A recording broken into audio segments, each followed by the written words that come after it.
And I just kind of think, go for it. What's the worst that can happen? I've never left a situation like this or where I've put myself out of my comfort zone and regretted it. So first of all, thank you so much for joining us today, Lucy, and being a part of this project. It's been really important to me because I've met and been inspired by some amazing women in business along my journey, and they've played massive parts in making me who I am today. I've also got a daughter, Poppy, 14, who's just about to choose her options and go on her journey and thinking about what she wants to do in life. So I feel like it's really important for me, for the next generation, to know that diversity in business is essential, and we're all kind of learning and helping each other along the way. So I think it's great to hear about everyone else's story, and this is why I wanted to do this podcast. So would you like to just introduce yourself? Yeah, first of all, thank you so much for having me. I feel like so delighted that you've asked me here. So I suppose my journey really began when I graduated in 2016. I did politics at uni. I always wanted to do law afterwards, and I had my heart and my goals set on doing that. I had a place next to uni to do a conversion course. And I started working after the summer and suddenly just had a complete change of heart. I had what I call at the time as a quarter-life crisis, where I suddenly had a bit of a meltdown and thought, I don't know what I'm doing. My parents reminded me, Lucy, you're 21. It's absolutely fine. You've got plenty of time. To figure it out, yeah. Exactly. I'd always been inspired by a couple of people in the wider family that had gone down the banking and finance route. So I applied for a graduate scheme at Lloyds Banking Group. Didn't think I would get it, and I did. Brilliant. And so my journey into banking has has been one of, I suppose, a bit of a pleasant surprise. But I've never looked back. I've absolutely loved it. I've done so many roles in that time. I've been in business risk. I've been in a chief operating office function. I've typically been in retail banking roles, which I've really loved. And I actually now work in a marketing technology team, which is totally different. But I work with kind of engineers and software developers, particularly thinking about how we can make our digital channels and our app more kind of intuitive, personalised, and make the experience better for our customers. Amazing. And out to your roles, is there any one role that you like, that is the role that you really, really enjoyed, or have you just kind of evolved in each one? Or yeah, I would say my last role I absolutely loved. So I was a chief of staff for the chief operating officer, or what we call Lloyds as an executive assistant. I absolutely loved that role because I got exposure to so many things, I bet. So many people. It really challenged me in ways that I think I wasn't quite expecting, and I think it's an experience that I'm so grateful for. I have learned so much from doing that role, and I will take that kind of with me for the rest of my career. Amazing. So definitely that role kind of has been a highlight so far. But like you say, I've taken things from every role that I've done. 100%. And I bet that role, you kind of got to know so many people working within Lloyds as well, being so high up in that, and getting to know all these different people. Yeah, absolutely. Amazing for my network. Yeah. And I kind of, my thing is kind of building human and people connections. So that role was kind of fantastic for that. And hopefully, they are relationships that I will kind of take with me for the rest of my career as well. 100%. And can you see your career still being in banking then in 10, 15 years' time? Is that it for you? Yeah. I don't think I'm wedded to anything in particular. I really enjoy being in banking and finance. And, as you progress, you learn so much that you kind of think it would be a shame to leave and move industries because you've gained so much knowledge in that area. But I'm definitely not wedded to anything. Yeah. But I do really enjoy banking and finance, I always talk to my friends that work in that area about the fact that banking is kind of intrinsically emotional. Yeah. It's a really emotive thing for people, even though, many people don't think of it like that. Yeah. And so, there are so many routes you can go down, so much you can do. I really enjoy it. Yeah, and I totally agree with that. I spent 22 years working for RBS in NatWest, and you don't realise how much opportunity and different roles and routes there are in banking. You kind of tell people you're in banking, they're like, oh, right, okay. But I'm like, no, there's so much in there. So, yeah, and absolutely. And like you say, you can just completely change your role, what you're actually doing from one day to the other, can't you? So, brilliant. Yeah, absolutely. Oh, I love that.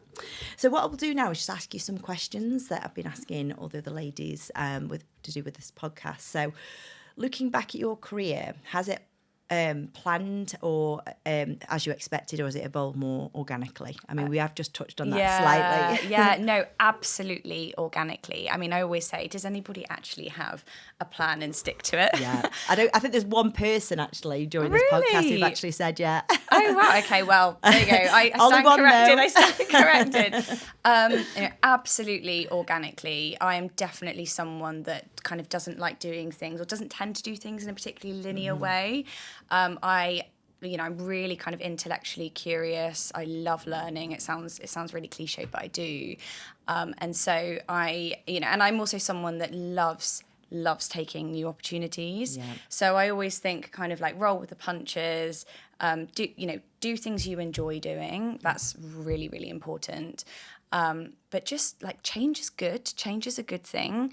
That's what I always tell myself. And so if I ever feel like I'm plateauing or like I have kind of reached, if I've kind of squeezed everything I can out of the role that I'm in, I will always kind of look to see what else is out there. 100%.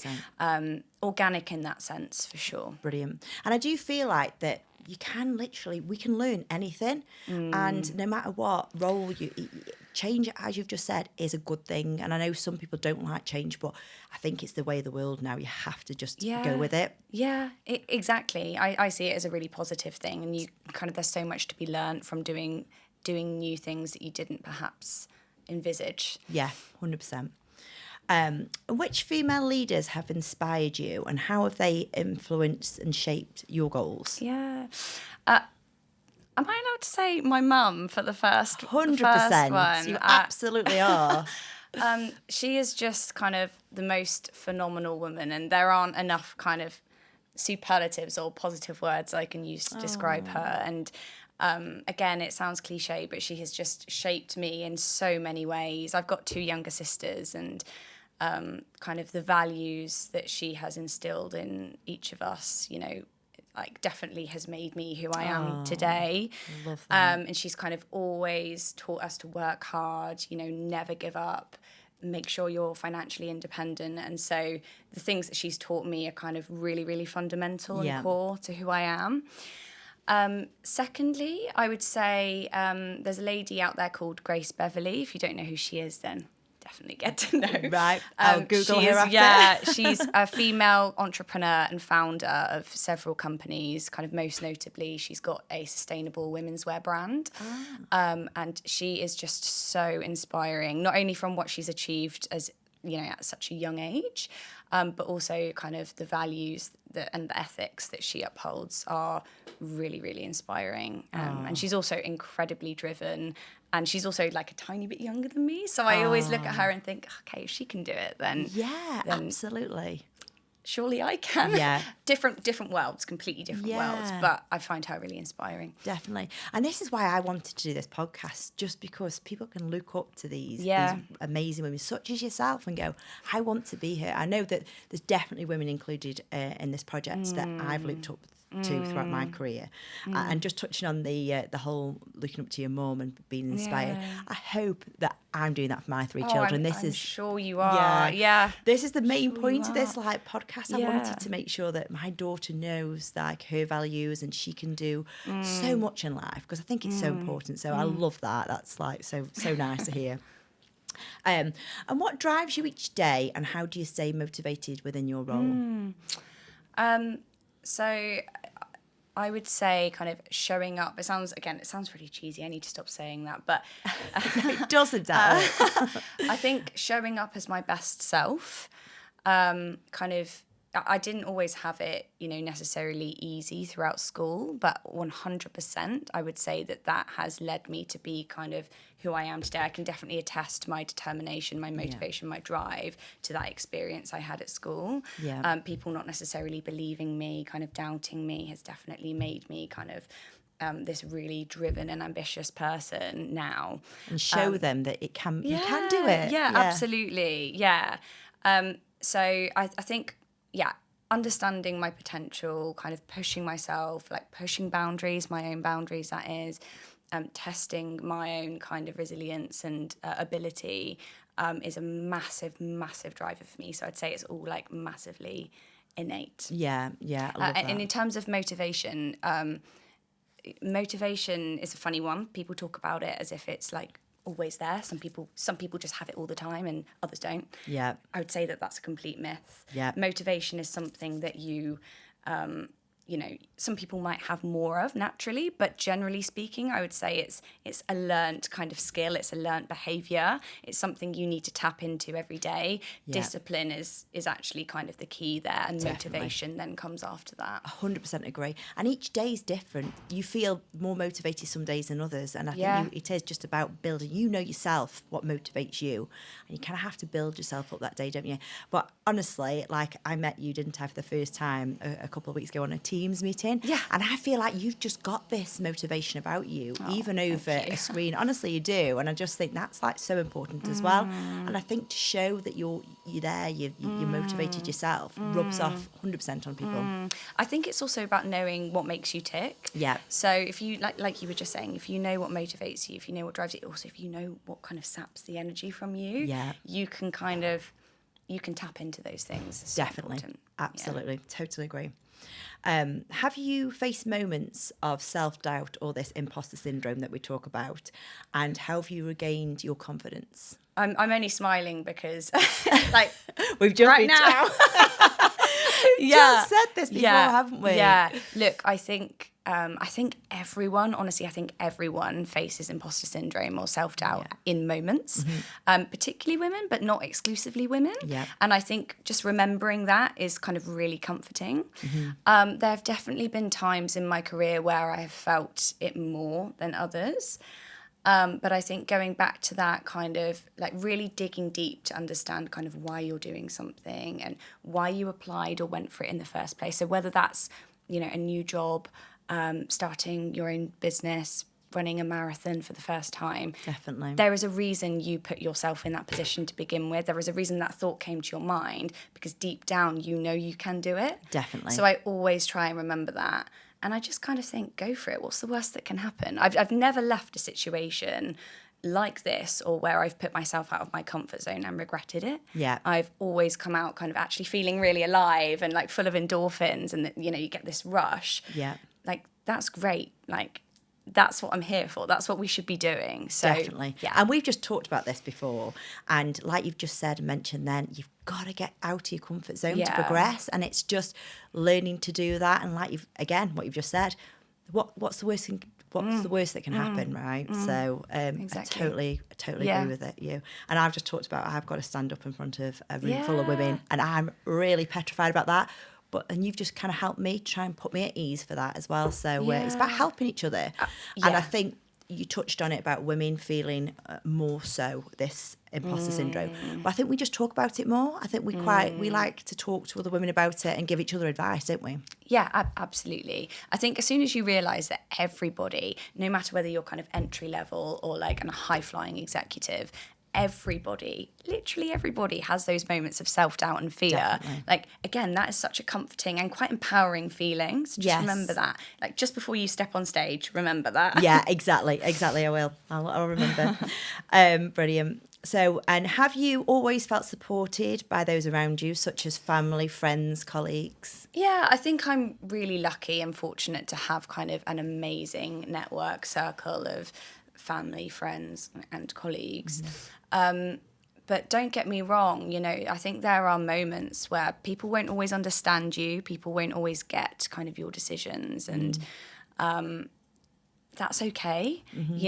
Again, it's kind of rooting deep to understand why you made that decision, why you are thinking of doing something, and then just going for it. Yeah. Advice from people is great, and certainly people that you really trust and admire.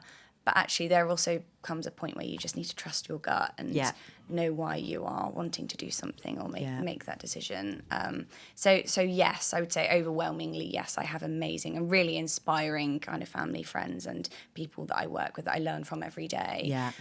But people won't always get you, and I think that's fine. Yeah, absolutely. And owning that, like you just said, perfect. Having family, friends and being a leader, how do you balance your personal and business life? I think this is a really important people that a lot of always ask. Yeah. Everyone's always asking this question. Yeah, and I know that wasn't in your question, but I will say, I'm not a mum, I'm not a parent, so I don't have children, which makes my experience different from yours, for example, from many other women, in some ways, therefore, I have it a lot easier. Yeah. I don't have caring responsibilities, so that's that. I think, I understand the phrase work-life balance, but I don't necessarily like it, because when we talk about work-life balance, we kind of create this notion that they're two kind of separate, isolated islands, when actually, in reality, work and your home life and your social life are all components of this broader, bigger thing we call life. Yeah. So kind of viewing that in aggregate, I think, is really, really important. There may be some times in your life where your caring responsibilities, for example, are increased, and therefore you might not be able to give your all to work, but you might still be doing amazingly at work. Likewise, you might want to, go full steam ahead with work. Therefore, your social life, you might not be able to give your all to, because you have to use that free time, maybe on weekends, to kind of rest and recharge. I think it's about understanding, you can have everything, just perhaps not all at once. Yeah. And I really like that, because it sends a positive message 100%. That you can still have all of the positive things in life, just maybe not all at the same time. And it sounds so, everyone talks about prioritizing, but it is, in that moment in time. Yeah. What is most important to you, exactly. And focus on that, because your energy only goes so far, and protecting it is so important. Definitely. And it changes, like you've just said. So like your and my life are very different right now, but in 10 years time it might be different again. Yeah. And I feel like you just said, sometimes your social life, for example, isn't the priority at the time. Maybe your work is, but with great family, friends behind you, they can understand that, and they'll pick up as you left off last time. It won't be for a few months. And I think that's so important, isn't it? Yeah, absolutely. Everyone is going through their own journey as well. But I do think you're right. Don't forget that you do have family and friends there for a reason. And, regardless of what you're going through, they will understand. If they're good, if they're good family, if they're good friends, they will understand. Definitely. Great answer. So how do you manage stress and avoid burnout whilst maintaining resilience within your career? So kind of touches on what we were just speaking about, but for me, exercise and kind of being outside is like a massive outlet. So, when I work from home, for example, I will always try to make kind of the early mornings sacrosanct and go to the gym or go for a run, do some exercise, because I find it sets me up so much better for the day. I agree. My mood, everything, my productivity at work is just so much better. I totally agree. Getting them endorphins flowing. Yeah, absolutely. But we also talk about the big things like that. And actually, in reality, life, again, isn't so perfect all of the time. And there are some times where your work may need more from you. You may be going through an intense period. There may be deadlines. You may be stressed and under a lot of kind of time pressure. And therefore, you might not be able to allocate an hour a day for the gym. We talk about these big things like, that's what stresses people out, is like, oh my goodness, I need an hour every day to do exercise. It's actually so much more simple than that. So during those times, I always try and remind myself that I will be so much more productive if I, for example, just take 5 minutes away from the laptop. If I feel my heart rate, rising, take 5 minutes. Eat lunch out, away from my desk. Yeah. Step outside for 15 minutes at a lunch break. Try and get a walk after work. Try and do the same. Similar kind of on weekends. Tap into those people around you that make you feel so, comforted and who really kind of lift your energy. Yeah. So human connection, for me, human connection and exercise and being outdoors absolutely kind of two core pillars that are kind of non-negotiable for me, even in, like I say, really micro doses. Yeah, it's not always about the totally big agree. things. Yeah, and I totally agree. Like when you were talking then and saying that we put pressure on ourselves to be this perfect person in this perfect world, it doesn't happen, and you're just adding pressure onto that. Absolutely, I totally agree.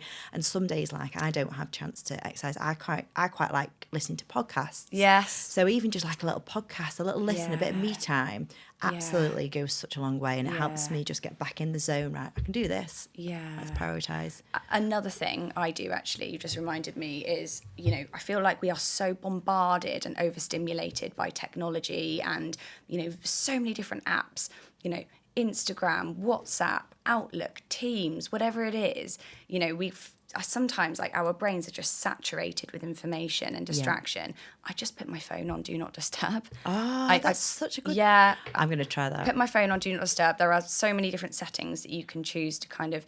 It's all about self-preservation, isn't it? And sometimes I just feel my mind is so noisy. Yeah. I just can't...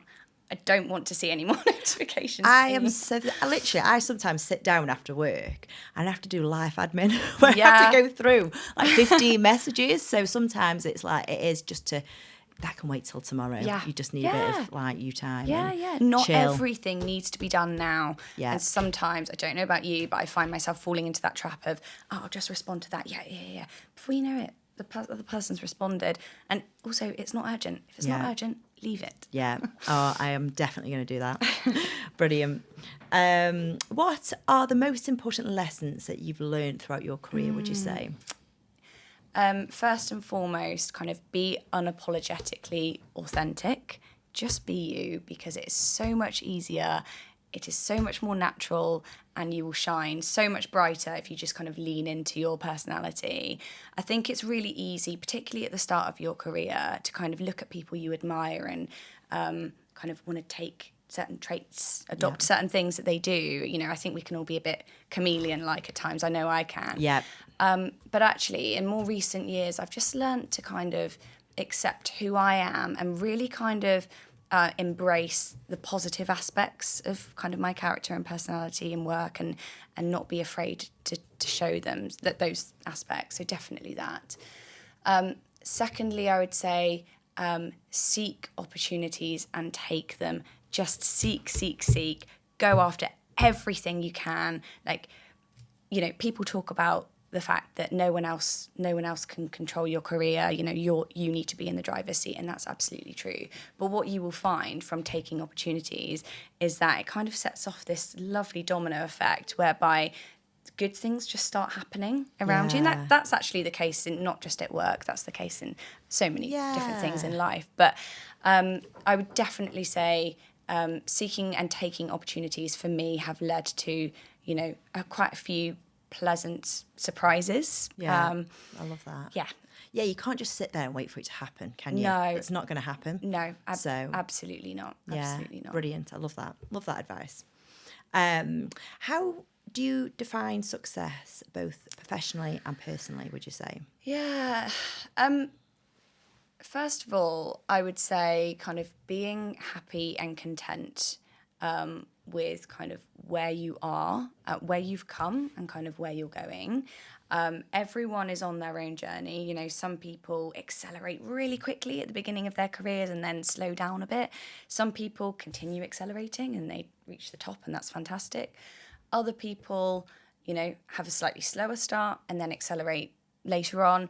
You know, everyone is on their own journey. So kind of, I know it sounds a bit wishy-washy, but just focus on your own, focus on yourself and your own journey and where you're going. I also think do things you enjoy doing, do things that fulfill you, do things that give you energy, because again, that is what is going to make you excel. That's also just going to make you a lot happier. Yeah. So for me, happiness is everything. Happiness and fulfillment. What drives you, what motivates you. And look, again, it's not going to be like that every day. No one wakes up every single morning with a beaming smile on their face. I wish. Contrary to popular belief. Exactly. You know, we all have bad days and we also have bad periods. Some people have bad years. Yeah. You know, let's be realistic about this. But knowing kind of why, trying to dig into why, you know, why did that have that impact on me? Why did I feel like that? For better or worse, so important. Yeah, and what a great answer. And it goes back to everyone's journey in life is so different. So as you've said, it might be different from one person to the next, depending on your life, not just at work, but personally as well. So 100%. Absolutely, Yeah, love that answer. What's next for you? Who knows? Who knows? Those are going to be my 2 magic words. Look, I really don't know. As I've kind of mentioned, I love growing. I love learning. I'm really curious. I'm really, really driven. And on the contrary, I really, really dislike plateauing and coasting and feeling like I'm not kind of progressing. And when I say progressing, I don't necessarily mean climbing the ladder. Yeah. I mean learning, growing, feeling 100%. fulfilled, feeling challenged. You know, we talk about stepping outside our comfort zone.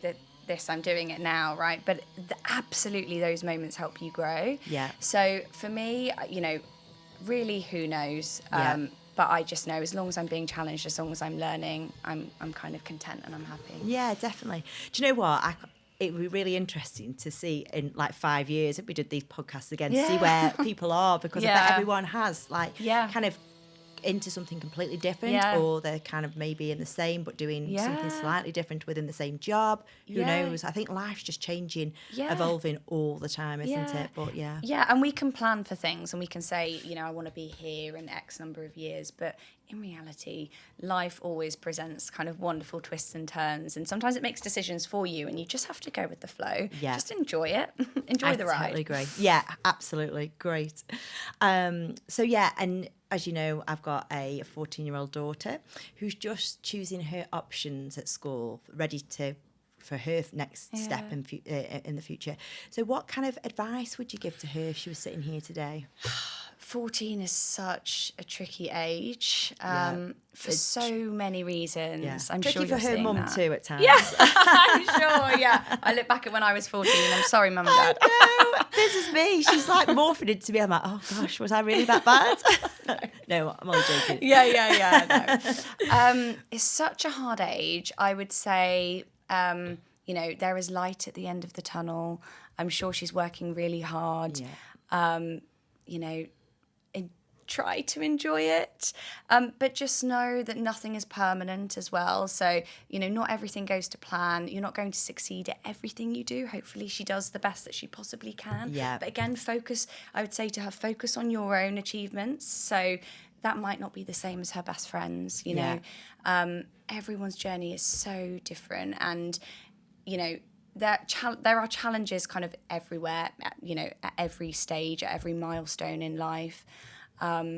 So, you know, embrace it, enjoy it, but don't be too hard on yourself. Don't put too much pressure on yourself. Yeah. It's not the end of the world. You will get through it, and just have that trust. Yeah. I'd say have that trust in yourself that you can do it. Definitely. And no matter what, you'll find your path. Yeah, definitely. I think that's a great answer. And I've kind of been telling her that, and also just outside of comfort zone sometimes. Don't be afraid, even now, it's so early to step outside that comfort zone. Just build up her resilience. Yeah. But also at the start of the conversation, we kind of said, are you where you are, what you first thought you were going to do when you started your career? Well, a lot of people say no. So trying to tell her that as well. Do you know what? Yeah. Just try your best, and Exactly. it might be completely different what you end up in. Exactly. Just focus on the now, get through it, and she will get through it. Yeah. And then she can enjoy the summer as well. Yes, exactly. Brilliant. So there we go. How was that? So You were much. amazing. Oh, thank you. Absolutely amazing.